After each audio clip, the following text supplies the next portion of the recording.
IDTV మన ఉనికి మన వాణి. తాజాగా డిఎంకే అధినేత స్టాలిన్ చేసిన వ్యాఖ్యలు కానివ్వండి, లేకపోతే గనక తమిళనాడులో ప్రస్తుత రాజకీయ ప్రభుత్వ స్థిరత్వంపై వస్తున్న కామెంట్స్ కానివ్వండి, ఏదేమైనా కమల్ హాసన్ మాత్రం రజనీకాంత్ చేసిన వ్యాఖ్యలకు స్పందించారు. నాకు రజనీకి మధ్య పోటీ అన్ని రంగాల్లోనూ ఉంటుంది, మా ఇద్దరి మధ్య పోటీ మాత్రమే ఉంది. అలాగే తాజాగా రజనీకాంత్ విజయ్ ప్రభుత్వంపై చేసిన వ్యాఖ్యలకు సంబంధించి కూడా ఆయన కామెంట్స్ పరోక్షంగా ఉన్నాయంటున్నారు అటు టీవీకే వర్గాలు. విజయ్ని సపోర్ట్ చేస్తూ కామెంట్ చేశారా, లేకపోతే రజనీని నెగిటివ్గా చేస్తూ కామెంట్ చేశారా అని అర్థం కాక ఇప్పుడు తమిళనాడు రాజకీయాలు రసరత్నంగా మారాయి. కమల్ హాసన్ మాత్రం విజయ్కి సపోర్ట్ ఇస్తూ కూడా ప్రభుత్వం వచ్చి 10 రోజులు కూడా అవ్వలేదు, అప్పుడే ఎన్నికల గురించి ప్రస్తావన ఎందుకు?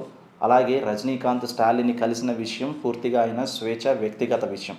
ఇక నాకు రజనీకాంత్ విషయానికి వస్తే మా ఇద్దరి మధ్య సినిమాల్లోనే కాదు అన్ని రంగాల్లోనూ కూడా పోటీ ఉంటుంది, మేము అలాగే ఉంటాం కూడాను.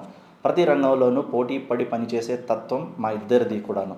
అంతకు మించి వేరే విభేదాలు ఏమీ లేవు అంటూ ముఖ్యంగా రాజకీయాలకు సంబంధించి మాత్రం మా ఇద్దరి మధ్య విభేదాలు ప్రత్యేకించి ఏమీ లేవు. మా ఇద్దరి మార్గాలు వేరైనా సరే మేమిద్దరం కూడా ఎప్పుడూ పోటీతత్వాన్ని స్వీకరించే వ్యక్తులమంటూ రజనీకాంత్ కామెంట్స్కి సమాధానం ఇస్తూ విజయ్ ప్రభుత్వానికి సపోర్ట్ చేస్తూ ప్రజలు ఇచ్చిన అధికారాన్ని సజావుగా ఉండేలాగా కోరుకుందాము, అవకాశం ఇద్దాము. 6 నెలల తర్వాత మనం ప్రభుత్వం గురించి మాట్లాడితే మంచిది అంటూ అటు స్టాలిన్కి ఇండైరెక్ట్గా కూడా చురుకోలు అంటించారంటున్నారు టీవీకే వర్గాలు.